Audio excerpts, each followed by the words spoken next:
não se cansa. Gálatas 4, a partir do verso de número 21.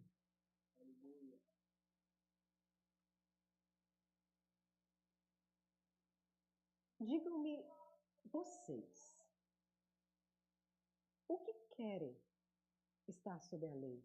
Será que vocês não ouvem o que a lei diz? Pois está escrito que Abraão teve 2 filhos, um da mulher escrava e o outro da mulher livre. O filho da escrava nasceu segundo a carne. O filho da mulher livre nasceu mediante a promessa. Estas são coisas alegóricas, porque essas mulheres são 2 alianças. Uma se refere ao Monte Sinai, que gera para a escravidão. Esta é Agar. Ora, Agar é o Monte Sinai, na Arábia, e corresponde a Jerusalém atual, que está em escravidão com seus filhos. Mas a Jerusalém lá de cima é livre. Ela é a nossa mãe. Porque está escrito, ó barreiro, alegre-se, ó estéril, e você que não dá luz a filhos, exulte e grite, porque não sente dores de parto, porque os filhos da mulher abandonada são muito mais numerosos do que os filhos daquelas que têm marido. Mas vocês, irmãos, vocês são filhos da promessa como Isaac. Porém, no passado, aquele que nasceu segundo a carne perseguia o que nasceu segundo o Espírito, assim também acontece agora. Mas o que diz a Escritura? Ela diz, mande embora a escrava e seu filho, porque de modo nenhum o filho da escrava será herdeiro com o filho da mulher livre. Portanto, irmãos, somos filhos, não da escrava, mas da livre. Você pode abraçar essa pessoa que está do seu lado e falar, você, filho livre. E à medida que você abraçar, tome o seu lugar. Aleluia.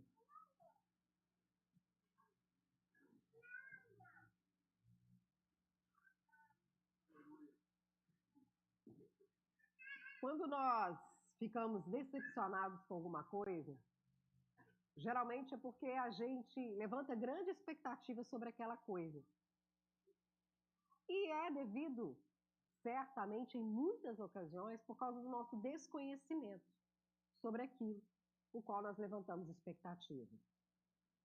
Isso aconteceu comigo, porque eu não sei se vocês sabem, eu sou cria de apartamento. Nunca subi em árvore, Diva já subiu, eu não. Nunca subi em árvore. Como fui criada em apartamento e onde moravam os meus pais era uma rua muito perigosa, eu não tive essas alegrias da infância da vida livre. E para mim, fruta venha do sacolão, gente. Eu lá conheço pé de fruta.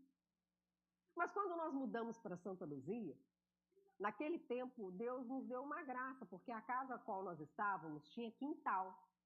Eu não sou muito dada à planta, mas alguém me disse que aqueles pés que estavam ali davam frutas, que eu não fazia ideia pé de que era, mas eu estava esperando a fruta vir para eu descobrir. E quando chegou a época das frutas, eu fiquei toda feliz.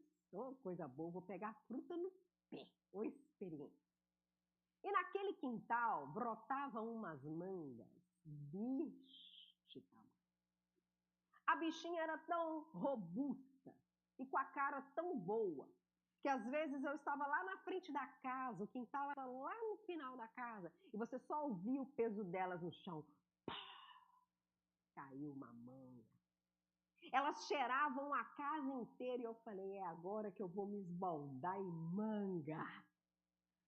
Só que quando eu peguei aquela manga, na verdade, foi o pastor Felipe que pegou para mim, né, gente? É claro, eu sou menina de apartamento, eu não fio no meio do mato. Eu quero o fruto, mas eu não coloco o pé no mato. O pastor Felipe pegou para mim, aproveitando que ele tem altura para Pegou a manga, trouxe, lavamos. E na hora que eu cortei a bendita, como tinha bicho? Eu acho que na verdade ela era bicho encapado de manga. De tanto bicho que tinha na pobrezinha, não dava para salvar nem uma larcinha. E tem fruta que você consegue salvar uns lados, mas cada ali não dava. Eu falei, não, é essa daqui, amor, vai de novo. E coitado, mandei ele de 20 vezes no pé do trem e nenhuma prestava. E nós tentamos, e às vezes, e por algumas vezes, eu falava, não, é a temporada. É a temporada, ela não deve estar muito bem de bem com a vida. Espera a outra temporada. E quando eu fui pegar na outra temporada, tinha bicho também. E que decepção. Porque ela era tão bonita, ela era tão cheirosa, ela era tão vistosa que todo mundo que chegava naquela casa pedia manga. Eu falava, então, você terá uma grande decepção como eu. Ah, mas eu quero levar. Fica à vontade. E o que aconteceu? Leva os bichos para casa, vai criar bicho. E o que aconteceu? Nós entramos em contato com um amigo nosso, que é agrônomo, da nossa cidade de origem, Muriaé. E dissemos para ele, ó, tem uma bendita de uma árvore aqui que está fazendo hora com a nossa cara, porque tudo que ela dá é bonito, é cheiroso, mas só dá podre, não está dando certo. E ele disse assim, manda a fruta para mim. Manda a fruta para mim. Quando alguém for aí, manda a fruta para mim. E foi o que a gente fez. Quando um dos parentes foram na nossa casa, nós mandamos a fruta de presente para ele. E aí ele ligou. E eu disse para ele, e aí, tem como salvar a fruta? Tem alguma coisa que eu posso colocar nessa bendita dessa árvore para ela parar de fazer hora com a minha cara? Porque eu tô seca numa manga. Mas eu quero essa manga daqui. E ele disse, olha, não. Porque o problema não é a fruta, é a árvore. E eu disse, mas não tem nada que eu possa fazer, jogar um pozinho, sei lá, dar o nome do troço aí, quem sabe a gente salva a bendita da fruta. Ele falou assim, não, você não está entendendo. Quando a natureza da árvore é ruim, a fruta é ruim. E o que eu faço então? Ele falou, olha, se você quiser comer manga do teu pé, você tem que matar a sua árvore. Arranca ela todinha e planta outra no lugar. E eu falei, sério? Mas aqui dá manga, que as maritacas brigam aqui em casa por causa da bendita, porque elas comem podre mesmo. Sério? Não tem outro jeito? Não. A árvore é que é o problema, porque o problema está na natureza dela. Alguma coisa afetou a natureza da árvore, não a fruta. A fruta só é uma consequência do que a árvore é. E por que eu estou te contando essa história da minha grande decepção com manga? Eu continuo comendo manga, mas eu compro no sacolão, é mais seguro. Porque nós, modernos, temos a tendência de sempre olhar aquilo que aparece. E tentarmos definir as coisas por aquilo que está aparecendo. A gente quer o produto da coisa. A gente quer o fruto. Mas, na verdade, o fruto, ele só é consequência daquilo que a natureza dele primeiro tem, da sua árvore. Árvore boa, fruto bom. Árvore ruim, fruto ruim. E por que estou te falando essa história? Quando nós chegamos no nosso último episódio dessa jornada, meu irmão, e que jornada! Eu não sei você, mas eu passei aventuras incríveis. Conta em outra ocasião. Quando nós chegamos no final dessa jornada e na altura do capítulo 4, o apóstolo Paulo está exortando os Gálatas e dizendo para eles a respeito exatamente do que o fruto é.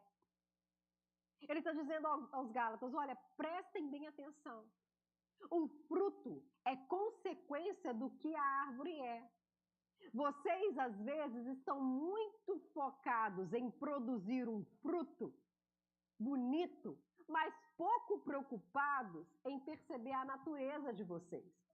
Porque uma árvore, ela pode, como a minha mangueira, fazer a força que for, mas porque ela está com a natureza ruim, porque ela está doente, ela pode até tentar fazer muita força para dar um fruto bom.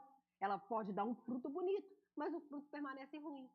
Ou seja, o apóstolo Paulo está dizendo, quando a natureza é ruim, não vale esforço para ter fruto bom, o fruto ele se torna inútil, porque no final das contas ele está podre.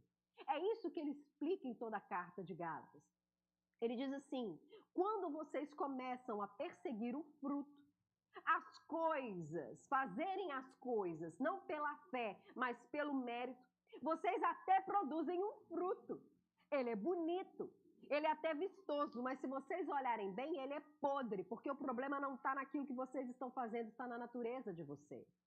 Só uma natureza transformada pela fé em Cristo Jesus pode fazer com que vocês produzam frutos bons.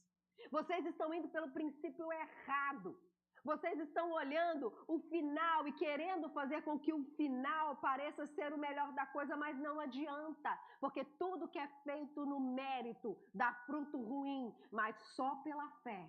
Quando nós temos a natureza, a nova natureza de Cristo, aí sim, os nossos frutos, eles não são só vistosos, eles são doces. E o apóstolo Paulo, então, usa uma imagem muito interessante. Ele fala de duas alianças e ele conta uma história. Gênesis capítulo 16. Abraão, o pai da fé, o pai da promessa, recebe uma palavra. Eu vou fazer de você, capítulo 12, uma grande nação. Eu vou multiplicar você e todas as famílias da terra serão benditas por sua causa. Abraão creu, saiu da sua casa, da sua parentela e começou a caminhar. Sara era linda, jovem, vistosa. O que ele pensou? Vou ter muitos filhos. No entanto, os anos foram passando, e nada de Sara gerar, porque Sara era estéril. Ela não tinha condição física para poder gerar. Na altura do caminho, então, Sara, em Gênesis capítulo 16, tem uma brilhante ideia, que é pela força, pelo seu mérito, pela sua condição, fazer um fruto bom surgir de tudo aquilo. Ora, se Deus nos prometeu um filho, que nós seremos grandes, nós seremos grandes. Então, deixa eu dar uma ajuda para Deus, porque de repente, quando a gente tem as nossas interpretações, é um problema. De repente, o jeito de Deus não vai ser esse. Deixa eu dar uma ajudinha para Deus. Abraão, aqui está Agar, minha serva. Ela é jovem, me dê filhos através dela. Sara, então, tenta receber o fruto da promessa através de uma escrava. Agar gera. É uma mulher jovem. É uma mulher que tem condições para isso. Ela gera, tem Ismael e o problema começa. Porque a escrava começa a olhar com desprezo para sua senhora. Eu gerei dele, você não. Nunca brinque com mulher. Nunca. Nunca coloque duas mulheres para disputar, isso não dá certo. Nisso, os anos se passaram. E só quando Sara fez 90 anos e Abraão 100, é que Deus falou assim, então, agora você terá um filho. E por que Deus permitiu que as coisas chegassem nesse ponto? Para que não houvesse mérito humano nenhum. Para que ninguém dissesse, mas de repente ela tinha condições humanas para poder gerar. Não, não bastava ela ser estéril, ela era idosa, ela não ovulava mais, vamos falar o português, ela já não tinha mais os seus ciclos, o seu útero talvez já tinha até secado. Para quê? Para mostrar para Abraão e Sara que as coisas incríveis em Deus nós só podemos viver por meio do sobrenatural. Aleluia. É quando não pode muito. É quando não tem jeito mesmo que a mão de Deus vem e Deus toca no útero da Sara e o riso vem. Porque aonde Deus toca na natureza humana e produz uma nova natureza e cria nova todas as coisas, a gente só consegue rir. E é isso que Isaac significa, riso. Porque eu tenho que rir diante de um Deus que consegue fazer algo que ninguém consegue fazer. Pegar uma natureza caída, uma natureza envelhecida, uma natureza impossibilitada e fazer vida gerar dela. Isso é uma obra sobrenatural que só é acessada por meio da fé. E aí Abraão e Sara pensaram, aleluia. Só que os problemas entre os irmãos acontecem. Ismael, muito mais velho, começa a perseguir Isaac. E Sara então diz para Abraão, pega o filho dessa escrava. E essa escrava me manda embora. E foi o que Abraão fez. E Paulo então usa dessa ilustração para dizer para os Gálatas sobre dois tipos de aliança. Quando nós tentamos ter um relacionamento e aliança sobre isso, com Deus na base do esforço, e quando nós temos uma aliança com Deus, um relacionamento com Deus por meio da fé. Ele diz, quando nós queremos no esforço ter um relacionamento com Deus, nós nos tornamos filhos da Agar. Nós nos tornamos os filhos da escravidão. Nós achamos que por mérito humano, por força humana, nós podemos ter uma aliança com Deus, mas a aliança só é feita de Deus para conosco. Eu não consigo por mim mesma fazer aliança nenhuma com Deus, porque Deus é incapaz. É Deus que se aproxima de mim e faz uma aliança comigo, porque Ele é o único que tem essa condição. Então, por meio do esforço humano, vocês estão tentando viver um relacionamento com Deus. Vocês até vestem roupas de crente, vão no culto, falam frases de crente, conhecem os textos de crente, mas vocês fazem tudo na base do mérito, do esforço humano. Dentro de vocês não existe a fé de que tudo que vocês fazem veio dele, é por causa dele, é por meio dele. Que sem ele vocês não podem fazer nada e por isso vocês são filhos da escravidão. Por isso vocês são filhos da escrava. Por isso vocês se esforçam tanto e estão aí cansados, destruídos, desanimados, porque não existe vida em vocês. Ao contrário, aqueles que entendem que só pelo meio da fé uma natureza pode ser transformada, que só pelo meio da fé nós podemos produzir frutos realmente saudáveis. Esses são filhos de Sara, são filhos da promessa, porque sabem que só por meio da fé, de algo sobrenatural que só Deus pode fazer através de Jesus, é que nós podemos ser nova criatura em Cristo. E isso gera frutos bons, frutos vistosos. E o apóstolo Paulo então fala, olha, cuidado, cuidado. Existe um ponto muito fino nessa questão, que é a questão da fé. Vocês até fazem as coisas certas, mas com as motivações erradas. Vocês até parecem, como a minha árvore lá de Santa Luzia, bonita, vistosa, com frutos enormes, mas quando nós vamos olhar mais fundo, o que existe em vocês é podridão. Então o apóstolo Paulo diz, como eu sei disso, vamos descascar essa manga. Deixa eu abrir esse fruto.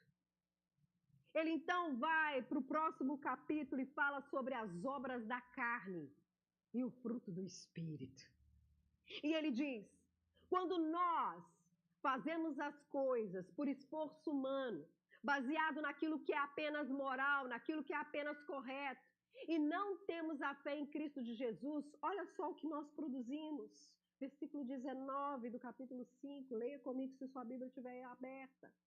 Ora, as obras da carne são conhecidas e são imoralidade sexual, impureza, libertinagem, idolatria, feitiçarias, inimizades, rixas, ciúmes, iras, discórdias, invejas, divisões, facções, bebedeiras e coisas semelhantes a essas. Pastora, mas essa lista não cabe para nós. Essas obras, esse tipo de fruto só é produto do quintal alheio. São os ímpios que vivem dessa forma.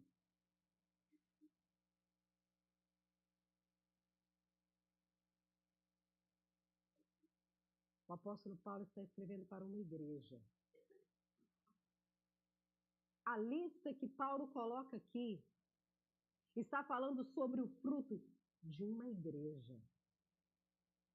Ele diz: quando nós fazemos as coisas pelo mérito próprio e não pela fé, se você for olhar bem, aquilo que parece lindo, maravilhoso, só produz esse tipo de coisa.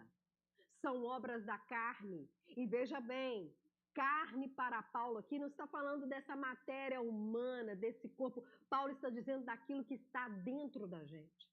Paulo então está advertindo aos Gálatas: olha, eu sei que a natureza de vocês está podre por causa do fruto que vocês têm produzido. Quando eu olho de perto o fruto real da fé de vocês, eu chego a uma conclusão: vocês são árvores doentes. Vocês são árvores bichadas pelo pecado. Vocês até parecem que pertencem ao pomar de Deus, mas não. Se for olhar dentro da vida de vocês, tudo aquilo que vocês fazem só gera morte. E o salário do pecado é a morte. Ele diz: eu só vejo escândalo na vida de vocês. Eu só vejo libertinagem. O que é isso, pastora? Libertinagem. Paulo usa umas palavras, às vezes, bonitas para o nosso tempo, né? Ele está dizendo: olha, eu só vejo em vocês uma condição onde vocês não são livres, mas vocês, dentro de vocês, têm todo tipo de sentimento imoral e pensamento imoral. Eu vejo em vocês idolatria. Ele não está dizendo que o povo fora da igreja é idólatra. Vocês são idólatras, porque vocês adoram a vocês mesmos e aquilo que vocês fazem. Eu vejo imoralidade sexual. Eu vejo orgias. Eu vejo vocês tendo todo tipo de fruto de conduta reprovável. Porque a capa é boa, mas o fruto está bichado. Aquele, então, que vive por meio do mérito próprio, do mérito humano, que tenta até ter um relacionamento com Deus, baseado em simplesmente fazer coisas, mas não só confiado na graça de Jesus Cristo, ele pode até parecer que o fruto é bom, mas não é. Porque se você for olhar onde a pessoa chega, tem fofoca, tem mentira, tem intriga. O apóstolo Paulo fala de facções. O que é isso, pastora? Brigas dentro da comunidade de fé.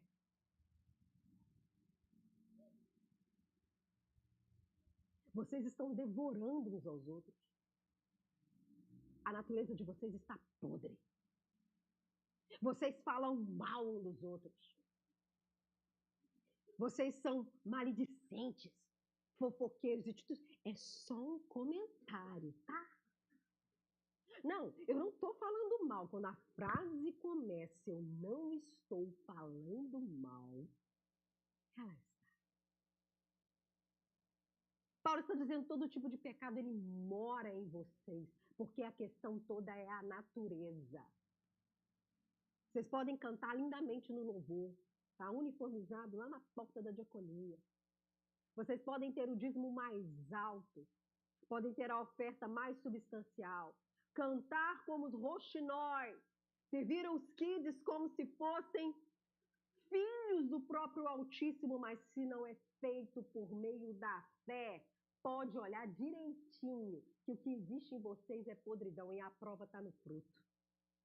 É como se Paulo, como aquele meu amigo, estivesse dizendo assim: deixa eu olhar o que tem nessa árvore.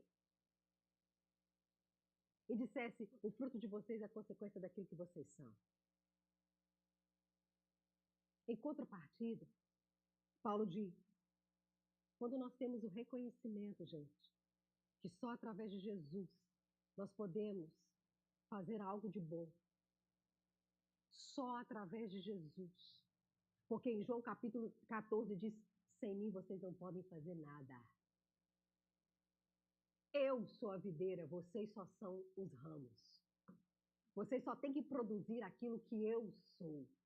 Quando nós reconhecemos que tudo que é bom, puro, louvável, nós só conseguimos fazer por meio da graça de Deus, aí os nossos frutos eles são vistosos.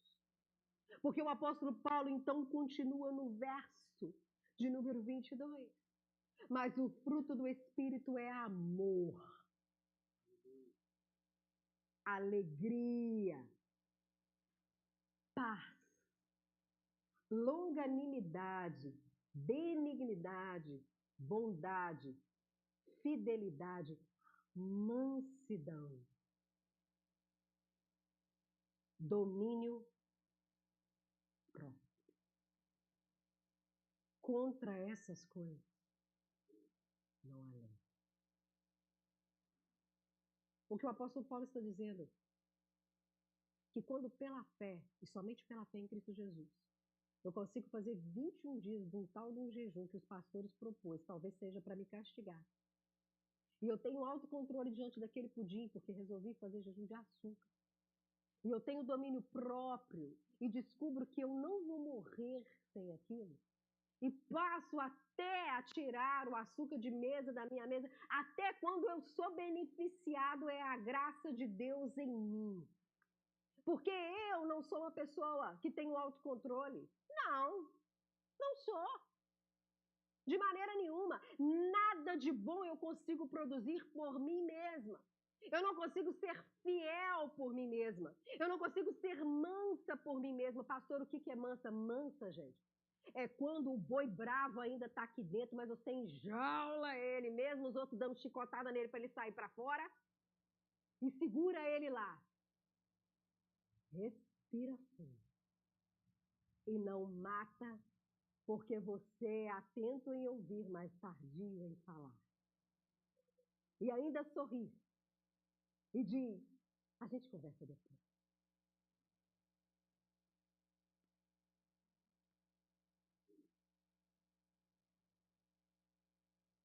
O apóstolo Paulo então diz, quando nós somos ramos e pertencemos à verdadeira árvore, e nós não somos árvores por nós mesmos, porque em nós não existe saúde, santidade, amor, lealdade, bondade e fidelidade. Sabe o que acontece? O fruto que a gente produz não é porque a gente é árvore, a gente só é galho ligado na natureza que ele é. E eu não sei você, mas eu nunca vi uma árvore quando eu morava lá que tinha árvore, que aí eu passei a conhecer as árvores. Eu nunca vi uma árvore gemendo para ter fruto. Eu nunca vi uma árvore, já viu, Dino?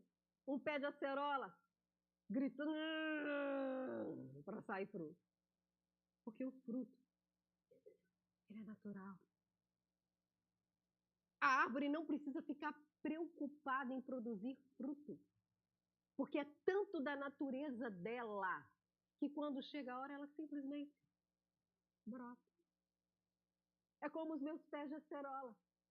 Um dia dormi em flor, outro dia elas estavam todas vermelhinhas lá para a gente poder colher. Era como um passe de mágica, mas não era mágica, era a natureza. Uma árvore não se preocupa em produzir fruto, porque é o que ela é. Ela produz de maneira natural. Portanto, o apóstolo Paulo está dizendo, olha, ao invés de vocês ficarem preocupados em produzir fruto, vejam que vocês só podem produzir fruto real se vocês estiverem ligados na única árvore que pode dar saúde a vocês para isso. E vejam que vocês não precisam se preocupar com isso, porque tudo que tem amor, paz, alegria, longanimidade, benignidade, fidelidade, vocês vão produzir naturalmente a seu tempo. Ele está dizendo, olha, vocês não vão precisar ficar gemendo para não esganar alguém mais, porque a ira não vai mais dominar você. Porque às vezes a gente até se domina por um esforço para não pagar de histérica. Mulher tem muito isso. Eu não posso descer do meu salto. Eu até me controlo, mas eu morro de ódio na minha cabeça. Eu já matei aquela pessoa 100 vezes. Eu cometi homicídio a paulada, a veneno, a facada, a tiro e tudo mais que eu poderia fazer. Estou errada? Agora, quando nós andamos no Espírito, essas coisas até vêm, gente. Mas quando nós alimentamos o Espírito, e aí está o segredo de Paulo. Paulo está dizendo, olha, quando vocês confessam a Jesus e reconhecem Jesus e se arrependem por Jesus, o pecado não tem mais domínio sobre vocês. Mas ele não vai embora. O bicho ainda pode pousar na tua árvore. Mas agora, pela fé, se vocês alimentarem o Espírito, creiam que a natureza de Jesus vai brotar em vocês. E na hora que a ira vier, o Espírito também vem e faz morrer tudo aquilo que não presta. E aí a gente consegue até fazer uma coisa incrível. Perdoar. Porque eu não sei você. Eu, por mim mesmo, não perdoo ninguém, não. Porque eu tenho uma natureza vingativa. O apóstolo Paulo então fala, sabe qual que é o segredo? Vocês têm que matar essa árvore. É isso mesmo. Que bom que você está prestando atenção. Você tem que matar essa árvore. E como que faz isso? Vivam no Espírito. Alimentem o Espírito. Creiam que por meio da fé todas as coisas cooperam. Creiam nas promessas de Deus. E quando não houver em vocês possibilidade nenhuma de produzir nada bom, creiam que o mesmo Espírito que tocou no útero seco de Sara e fez nascer um filho da promessa, Deus pode fazer com que a minha natureza e a sua seja uma natureza recriada, renovada e restaurada pelo sangue de Jesus. Porque é só nele que nós conseguimos ser nova criatura. Mas o apóstolo Paulo fala, existe algo que a gente pode fazer. Mata essa natureza. Começa a alimentar o Espírito. Começa a viver no Espírito e aí sim, pela fé orem, pela fé jejuem, pela fé leiam a palavra, pela fé congreguem, crendo que no seu tempo oportuno, a natureza de Cristo Jesus vai brotando em vocês e as flores vão virar fruto. Porque essa capacidade não vem de nós, essa capacidade vem de Deus. Mas estejam ligados a Ele por meio da fé. Porque assim como disse em João capítulo 14, Jesus fala algo muito pesado. Ramo que não produz fruto eu jogo fora e lanço no fogo. Mas aquele que produz fruto eu corto. Eu acho que se a árvore pudesse escolher, ela não escolhia ser cortada. Eu corto. Eu faço algo aparentemente que não faz muito sentido, mas é para ela produzir mais fruto. Porque eu sou a ressurreição e a vida. Nisso, ao final dessa jornada, o nosso grande desafio é olhar para o fruto. E o apóstolo Paulo, no capítulo 6, diz, examine-se cada um. Essa lista que o apóstolo Paulo coloca aqui não é para você olhar para o irmão e fazer assim, já está pecando, tá? Hoje, o desafio do apóstolo Paulo é você pegar o fruto, olhar para ele de maneira sincera, se autoavaliar e ver que tipo de natureza você e eu estamos alimentando.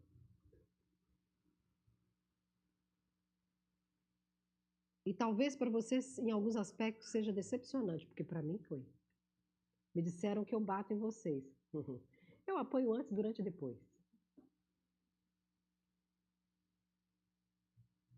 É olhar para essa realidade e voltar para o caminho de onde a gente caiu. Porque se pela fé nós buscarmos um relacionamento genuíno com Deus, o fruto não será mais a nossa preocupação. o fruto será aquilo que a gente é. E a boa notícia é que Deus hoje deseja mudar a minha natureza e a sua, porque a safra está chegando. As estações boas de Deus estão logo ali. E Ele está preparado para fazer eu e você frutificar nele. E vai ser doce. Vai alimentar muitas pessoas. Vai levantar o ânimo de muitas pessoas. Eu não sei você, mas quando eu pego uma manga gelada... Porque manga não é uma coisa que você pode comer com muita etiqueta. Pelo menos eu evito. Pessoas se lambuzarão da nova natureza que Deus está criando em você. Por isso se coloca de pé que nós vamos orar. Feche os olhos.